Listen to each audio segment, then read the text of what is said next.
saudara. Sebagaimana yang saya katakan, hari ini kita masuk hari yang ke-17. Saudara, hari yang ke-17, Kerajaan Perpaduan menangani derita rakyat. Dan di Parlimen hari ini, kerajaan telah pun mengemukakan usul untuk meminta dikeluarkan sebahagian daripada wang daripada tabung negara untuk kegunaan sementara sebelum Parlimen membentangkan bajet. Sebagaimana yang saya katakan 2-3 malam dulu, Menteri Kewangan mesti membawa usul di Parlimen, barulah boleh digunakan bajet ini, menggunakan wang ini untuk bayar gaji, emolument, pencen dan sebagainya. Kalau tidak nanti tak boleh. Boleh buat pengumuman apa semua tapi tak boleh dikeluarkan. Sebagaimana yang saya selalu katakan, wang negara 10 sen pun tak boleh nak digunakan tanpa kelulusan daripada Parlimen. Hari ini Yang Berhormat Perdana Menteri telah pun membentangkan selaku Menteri Kewangan. Dan kabarnya tadi Yang Berhormat telah pun mengumumkan bantuan awal persekolahan. Ini penting saudara, kerana ramai keluarga kita yang ada anak 2 orang, 3 orang, 4 orang, 5 orang yang cukup terkesan oleh kedudukan ekonomi yang masih lagi dalam keadaan yang tidak menentu.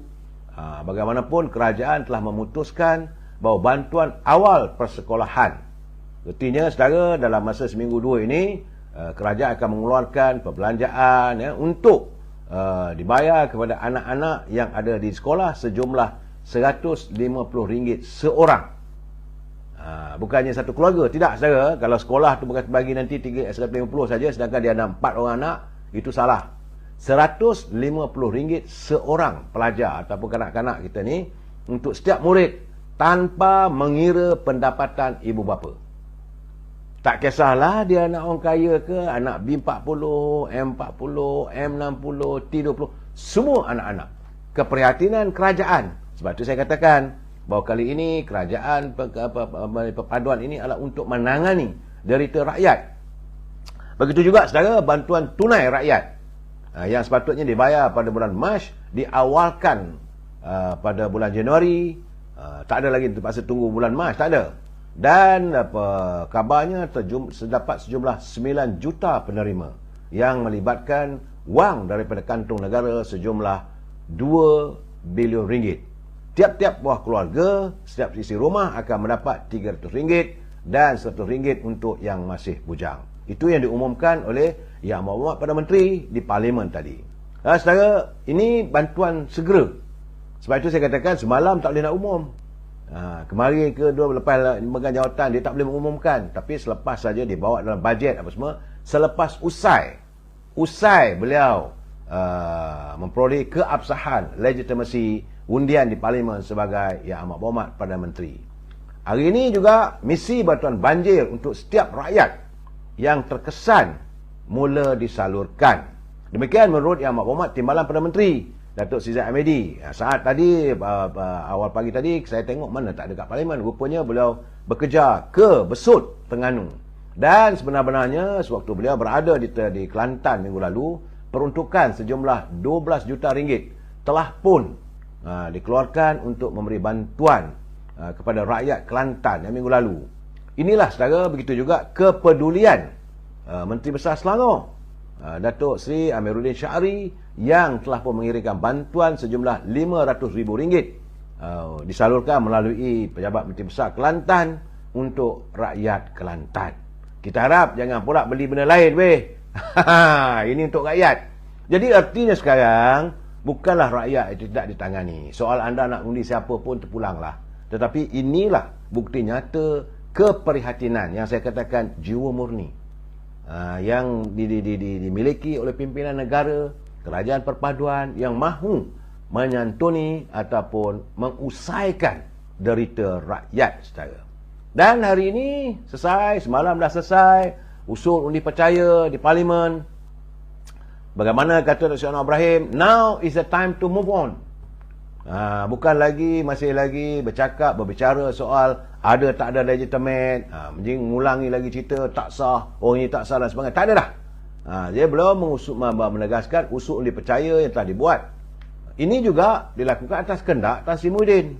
Sebab waktu Datuk Seri Anwar Ibrahim mengangkat sumpah sebagai Yang Berhormat Perdana Menteri, jawatan beliau dipersoalkan. Tak sah lah, kalau tak dapat sokongan. Dan semalam terbukti Walaupun tidak ada pengundian secara jumlah nombor, kerana tak ada pula mereka nak bangun. Jangan pula ini bangun, sebab saya tengok bahawa kenyataan daripada pemimpin daripada Perikatan Nasional, dia kata kita tak sebut nombor pun, dia kata. Jadi sebenarnya dia orang sendiri dah rasa malu. Kalau mereka buat nombor pun pasti ada 148 saudara. Jadi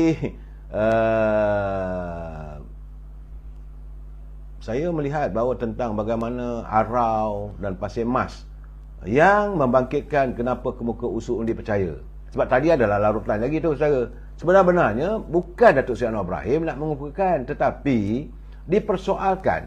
Bila orang dah buat, kata salah. Bila tak buat, kata penakut, kata tak adalah dan sebagainya. Itulah masalah dengan pembangkang. Saya mengharapkan kehadiran parti-parti pembangkang kali ini, pemimpin-pemimpin pembangkang, ahli-ahli parlimen, mereka tak mahu bersama dengan kerajaan. Tak apa, tak ada masalah. Kenapa saya katakan mereka tidak mahu bersama dengan kerajaan? Kerana awalannya mereka telah pun diundang oleh Duli Yang Mulia Tuan Agong supaya bersama-sama. Dan mereka rasa besar hati, merasa mengatakan mereka lah yang berhak jadi Perdana Menteri dan sebagainya. Mereka menolak. Jadi sekarang ni bila dah menolak benda begitu, apakah anda masih lagi tidak puas hati? Sepatutnya jadilah pembangkang yang berhemah. Kita pun dari segi parti UMNO, menurut Datuk Seri Zahid Hamidi, beliau menyatakan seandainya kita berada di parti pembangkang, kita akan menjadi pembangkang yang berhemah. Tapi apabila diminta oleh Duli Yang Mulia Tuan Agong menyarankan supaya negara ini distabilkan politiknya. Jadi pentingnya UMNO kembali. Sebab itu sekarang ni saudara, apa yang dinyatakan oleh Datuk Zahid, dia kata lunas demokrasi telah pun menyaksikan rakyat melalui wakil rakyat mereka, dia rakyat memberi mandat yang jelas kepada kerajaan perpaduan apabila usul undi percaya diluluskan dengan lebih suara bersetuju. Tak sebut nombor saudara. Alhamdulillah, katanya kini sudah jelas lagi tuntas akan keabsahan Perdana Menteri dan kerajaan perpaduan. Dengan keyakinan dan legitimasi sebut, ia merupakan manifestasi buat semua pihak, termasuklah kerajaan dan pembangkang, untuk bergerak ke hadapan dan memberi seluruh tumpuan membangunkan negara. Itu kenyataan daripada Presiden UMNO, Datuk Seri Zahid. Rakyat hari ini mendambakan kerajaan yang bekerja dan berfungsi untuk kesejahteraan dan kemakmuran negara. Oleh itu, pastinya isu ekonomi dan kos sara hidup rakyat akan menjadi fokus utama dalam pembentukan kerajaan perpaduan ini. Soal pelbagai cabaran dalam urusan ekonomi dan keuangan negara pada tahun-tahun mendatang ini, saudara, sebagaimana yang selalu saya katakan, memerlukan sokongan semua pihak untuk memastikan kelangsungan kehidupan rakyat. Perancangan, pelaksanaan dasar serta polisi yang mampan akan menghasilkan sebuah negara lebih maju dan sejahtera. Justru itu, kestabilan politik amat penting, saudara. Sebab itu Dewan Rakyat tadi telah pun meluluskan bajet mini. Bajet mini ini kerana bajet yang sebenarnya akan dibentangkan bulan Januari. Bahawa sejumlah wang daripada khazanah negara diizinkan oleh Parlimen untuk digunakan melalui Dewan Rakyat hari ini, iaitu sejumlah 107 bilion ringgit. Dan kumpulan wang satukan, termasuklah wang dalam pelbagai akaun. Keputusan dimaklumkan oleh Tuan Dewan Rakyat. Keputusan tersebut telah diumumkan oleh Yang Dipertua Dewan Rakyat, Datuk Johari. Saudara, bajet mini ini katanya akan berkuat kuasa sehinggalah bajet 2023 dibentangkan dan diluluskan Parlimen.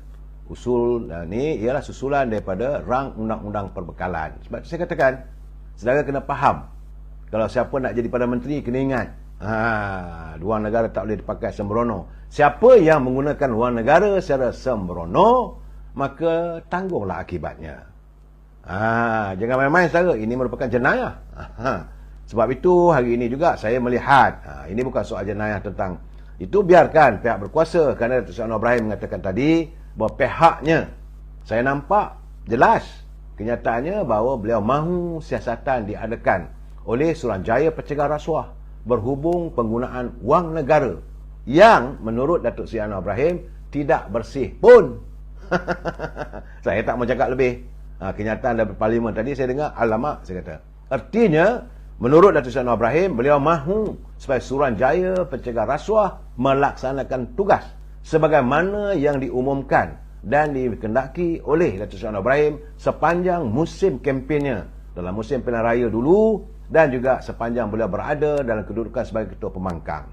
Hari ini katanya kerajaan hari ini SPRM kena ikutlah. Ini kehendak yang akan dilakukan.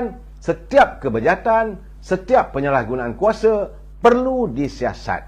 Malahan hari ini peguam daripada Datuk Seri Anwar Ibrahim telah pun menghantar surat saman terhadap mantan Perdana Menteri Tan Sri Muhyiddin Yassin kerana mendakwa pengerusi Pakatan Harapan itu menerima bayaran 15 juta ringgit sebagai penasihat ekonomi Selangor sebagaimana yang dilontarkan sepanjang musim pilihan raya lalu.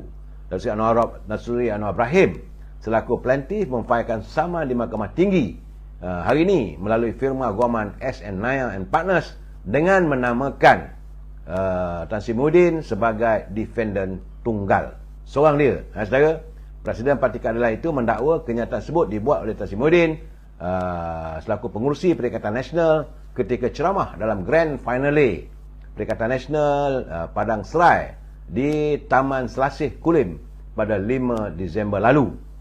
Jadi menerusi dokumen diperolehi oleh Datuk Seri Anwar Ibrahim, dia kata ucapan ketika itu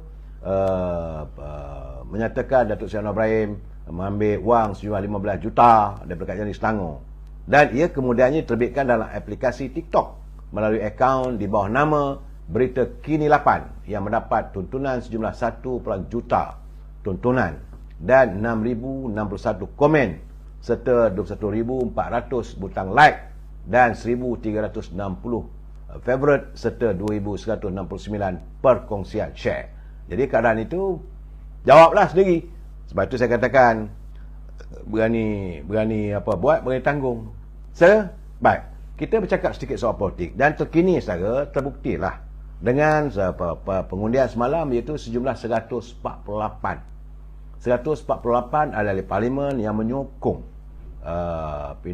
keabsahan Datuk Seri Anwar Ibrahim sebagai Perdana Menteri.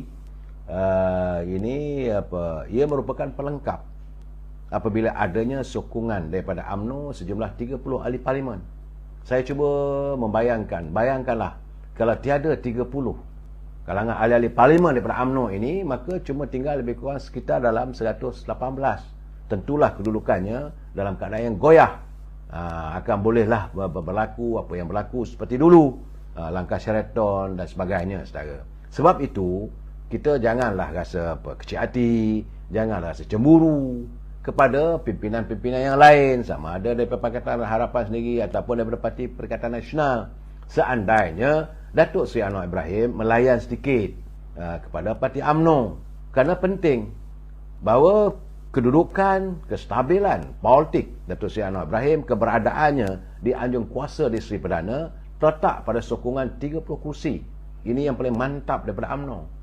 Saudara, bukan kita katakan bahawa di Sabah Sarawak itu boleh lari, tetapi melihat perkembangan-perkembangan terdahulu.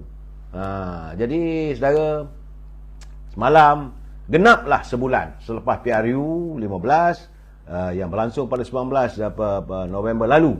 Kerajaan Perpaduan, Pakatan Harapan, Barisan Nasional, GPS, DRS dan Warisan berjaya dibentuk dalam waktu yang begitu singkat. Jadi percubaan Blok Perikatan Nasional untuk menukar status quo Kerajaan Perpaduan melalui undi percaya di sidang Dewan Rakyat telah gagal. Jadi saudara, soal mereka mempersoalkan tentang memorandum persefahaman yang dimeterai pada Jumaat lalu, bagi saya sudah tak relevan lagi. Dah tak relevan lagi dah sekarang ni. Kerana Datuk Seri Anwar Ibrahim telah pun memenangi usul undi kepercayaan. Saya menyangkakan dengan jumlah 148. Jangan dipertikaikan. Jadi semoga kita tidak mengulangi lagi peristiwa sebagai kata orang kata seloka Malang Pak Kadu. Menang sorak Kampung Tegadai. Dan sebenarnya kini sesuailah pada kerajaan ataupun terpakai kepada Perikatan Nasional. Kerana mereka yang kononnya menang sorak, tapi akhirnya Kampung Tegadai. Bagaimanapun sekaranglah masa untuk kita berusaha memulihkan keadaan ekonomi dalam menghadapi pelbagai kemungkinan kemelesetan dan hyperinflation, saudara. Ini saya perlu mengingatkan anda. Rakyat telah membuat keputusan. Kerajaan juga telah pun dibentuk. Jadi berusahalah sekarang. Tetapi, ini saya nak mengingatkan kepada anda semua, bahawa sebagaimana yang saya baca dalam catatan tulisan saudara Adam Malik dari media sosial MyTV Online, saya mengejutkan saya tadi, saudara. Ini benar, bukan tak benar. Saya lupa kita terlepas pandang bahawa menurut saudara Adam Malik, dia kata pada pemilihan UMNO yang akan datang, itu menjelang bulan ini tahun 2023, UMNO boleh berada dalam keadaan terancam yang besar. UMNO tak seperti parti lain. Selain menjadi parti terbesar dalam negara, UMNO juga menjadi idaman banyak pihak yang berada di luar UMNO. Ahli-ahli UMNO berkemungkinan tak tahu siapakah enemy at the exit, siapakah musuh yang berada di pintu pagar, yang sentiasa menunggu peluang sama ada untuk menawan UMNO atau untuk dipecah belahkan. Kebanyakan ahlinya kadang-kadang tahu, hanya di atas peringkat surface, di luaran saja, ya. Mereka tak empat melihat secara dalaman. Kerana apa yang berlaku sekarang, ada pihak-pihak sedang berusaha untuk menawan UMNO. Jangan lupa saya, bahawa musuh-musuh kerajaan Pakatan Harapan ini, musuh-musuh Datuk Seri Anwar Ibrahim, musuh-musuh Datuk Seri Hamidi sekarang ini, mereka menunggu untuk memecahkan UMNO supaya ahli-ahli UMNO itu berasa tak puas hati. Malahan ini juga digerakkan oleh warlord-warlordnya.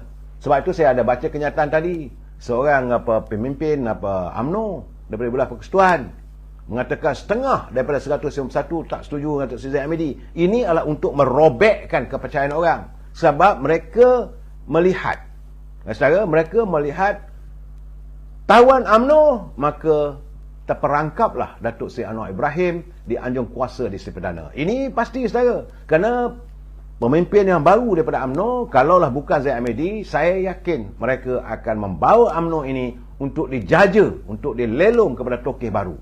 Wang-wang sekarang ni sudah bertaburan.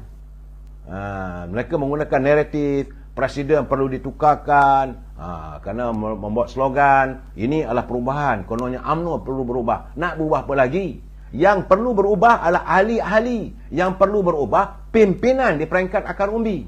Anda yang perlu berubah, bukan di atas. Kesannya memang di atas, tapi anda di bawah tidak berubah. Anda masih lagi seronok dengan kekayaan yang anda miliki oleh penghasilan berada sebagai pimpinan UMNO peringkat akar umbi masa-masa yang lalu. Sekarang ni mulalah mewujudkan macam-macam pelbagai usaha kerana anda mendapat janji-janji tertentu. Anda juga mendapat gomimah politik, adanya bayaran-bayaran tertentu. Kerana matlamat mereka tak lain tak bukan adalah untuk menjahanamkan UMNO ini supaya 30 ahli parlimen UMNO ini mau diseret, mau diperlakukan supaya mereka mengusir Datuk Seri Anwar Ibrahim daripada anjung kuasa Seri Perdana. Mereka tidak fikir soal demokrasi ke, sama ada demokratik ke, undemokratik ke. Pada mereka itu mereka persetankan. Yang penting mereka masih lagi berusaha untuk mencari jalan supaya mereka boleh berada di anjung kuasa Seri Perdana. Ini yang saya katakan kebiadaban politik. Mereka sanggup melakukan kebiadaban politik. Semalam pun ahli parlimen daripada Kuala Selangor, Datuk Zulkifli, beliau menyatakan bahawa isu surat akua bersumpah ini seolah-olah dilacurkan untuk kepentingan pihak-pihak tertentu. Jadi sewajarnya ahli-ahli UMNO peringkat akar umbi berdiri teguh. Jangan izinkan diri anda dipengaruhi. Kerana terdapat wakil-wakil saya daripada pro, ini calon kluster broker, sedang berunding secara sulit dengan ahli-ahli pimpinan di peringkat akar umbi. Dan juga kononnya katanya mereka juga berunding dengan Anwar Ibrahim untuk jangan ambil tindakan.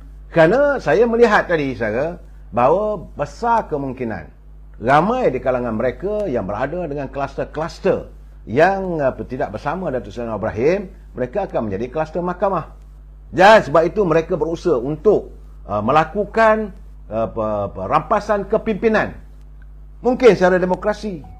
Jadi pemimpin-pemimpin berakar akar umbi, warga UMNO akar umbi perlu sedar ancaman yang sedang berada pada UMNO. Saya berkatakan berkali-kali dulu pun, selagi UMNO tidak terancam, kedudukan Datuk Seri Anwar Ibrahim di anjung kuasa Seri Perdana kekal untuk 5 tahun akan datang.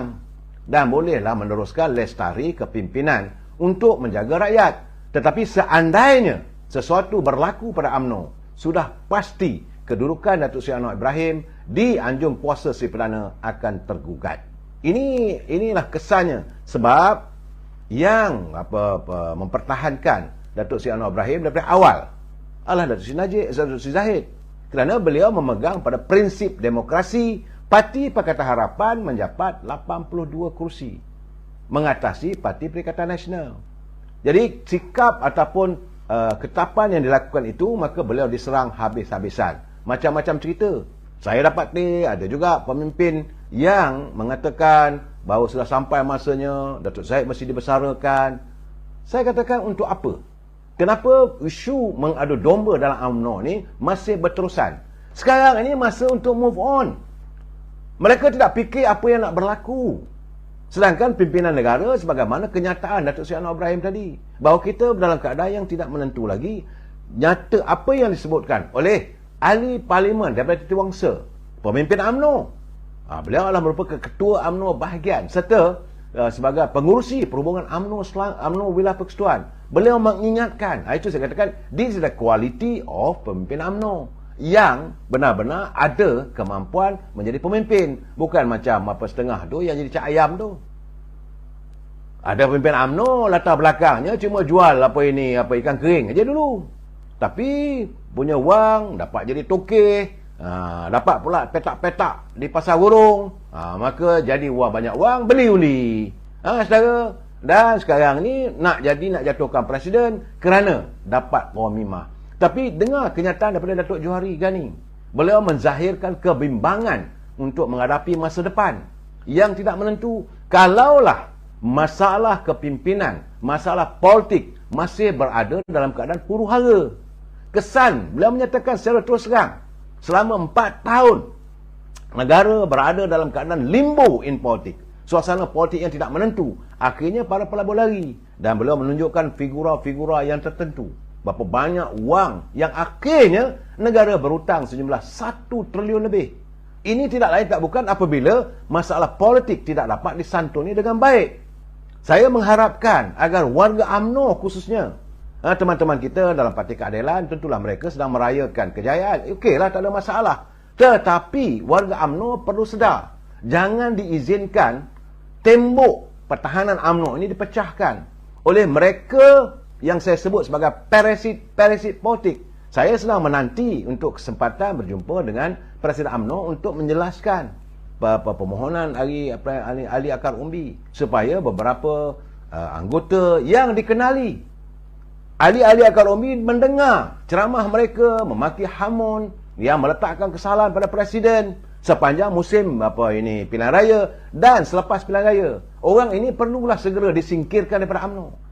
Penyingkiran parasit daripada UMNO ini perlu dilakukan segera. Kalau tidak, nanti tiang seri rumah UMNO ini akan goyah. Saya mengharapkan, benar, saya tahu Presiden UMNO ni dia berjiwa besar. Nanti kalau pecat orang ni, konon-kononnya kerana mereka ini bercita-cita nak melawan jawatan Presiden, persetankan. That is not the issue. Isunya warga akar umbi faham dan tahu siapa mereka ini yang sanggup jadi onar, sanggup menjadi duri dalam daging, sanggup menjadi musang berbulu ayam, yang nak menghancurkan UMNO dan nak digadaikan kepada mereka yang kemabukan kuasa. Orang yang tak habis-habis nak mengejar kuasa. Aku nak jadi Perdana Menteri. Untuk jadi Perdana Menteri, no way, kata mereka. Ini gambarannya, saudara. Mereka merasakan mereka besar. Betul, mereka punya wang. Tapi insya-Allah saya dengar juga kenyataan daripada Datuk Seri Anwar Ibrahim. Memang nampaknya kenyataan tegas. Sebab itu saya mengatakan besar kemungkinan dalam masa sebulan 2 bulan lagi ada berderitlah orang yang akan diseret. Sebab itu saudara, saya juga baru terima kiriman, saudara. Kiriman ini agak panjang lebar. Dan saya yakinlah bahawa ini adalah antara jawapan kepada apa yang mereka tuduh terhadap Datuk Seri Anwar Ibrahim selama ini. Kerana ada orang yang bernama pemimpin, rupanya latar belakang mereka pernah berada sebagai pemimpin UMNO, kemudian keluar daripada UMNO dan sebagainya, yang melakukan kebejatan waktu memimpin dua organisasi GLC kerajaan. Banyak juga wang yang melibatkan, banyak juga salah laku. Saya yakin mereka ini akan disiasat, dan kita juga menuntut supaya pembersihan ini dengan pengumuman Datuk Seri Anwar Ibrahim bahawa jawatan-jawatan GLC tidak lagi melalui pelantikan politik. Ini satu benda yang paling jelas. Beliau juga berusaha untuk membersihkan imej UMNO yang selama ini terpalit dengan kekotoran, dengan pemikiran rakyat yang memandang secara negatif. Ini tidak dapat dielakkan. Saya dalam ceramah-ceramah saya lepas, dalam saya punya siri, saya mengatakan saya tak menafikan bahawa pemimpin-pemimpin UMNO inilah yang merosakkan UMNO. Tetapi bukan UMNO yang salah. Yang salah adalah pemimpin. Saya cakap terus terang ni berada, ni ada saudara. Kerana saya melihat banyak kawan-kawan menghubungi saya, dia kata, kenapa kamu pertahankan UMNO? Saya kata, ini rumah UMNO. UMNO satu organisasi, rumah UMNO yang selama ini memayungi warga bangsa. Tapi yang merosakkannya adalah pimpinan. Mereka inilah perlu disingkirkan.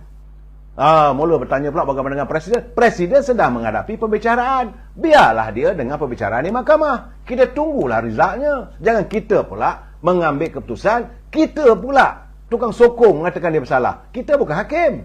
Dan saya melihat apa yang dilontarkan oleh Datuk Seri Anwar Ibrahim itu dengan jelas bahawa beliau pasti akan mengambil tindakan. Bukan beliau mahu, ayat yang benar, beliau mahu supaya Suruhanjaya Pencegah Rasuah berperanan sebagaimana yang diharapkan. Sekali lagi saya mengulangi, isu korupsi ini yang diperjuangkan oleh Datuk Seri Anwar Ibrahim bersama dengan Datuk Seri Zahid Hamidi. Kedua mereka inilah yang akhirnya berada di pihak yang dimusuhi oleh Dr. Mahathir apabila mereka melontarkan isu KKN, korupsi, kronisme, nepotisme. Sejak Datuk Seri Zahid menjadi Ketua Pergerakan Pemuda, Datuk Seri Anwar Ibrahim sebagai timbalan Presiden UMNO waktu itu, maka beliau dikambing hitamkan oleh kumpulan Dr. Mahathir kerana dilihat mahu merubah sistem politik negara untuk tidak lagi terjebak dengan korupsi, kronisme dan nepotisme. Malahan apabila Datuk Seri Anwar Ibrahim mewujudkan akta anti rasuah ini di Parlimen sewaktu Dr. Mahathir bercuti, maka beliau dilihat seolah-olah mahu menentang orang-orang Dr. Mahathir dan akhirnya beliau tersingkir sampai ke tahap dipenjara selama hampir 20 tahun. Kita tunggu lagi apa perkembangan terbaru. Jumpa lagi malam esok. Wabillahi taufiq wal hidayah. Assalamualaikum warahmatullahi taala wabarakatuh. Selamat malam.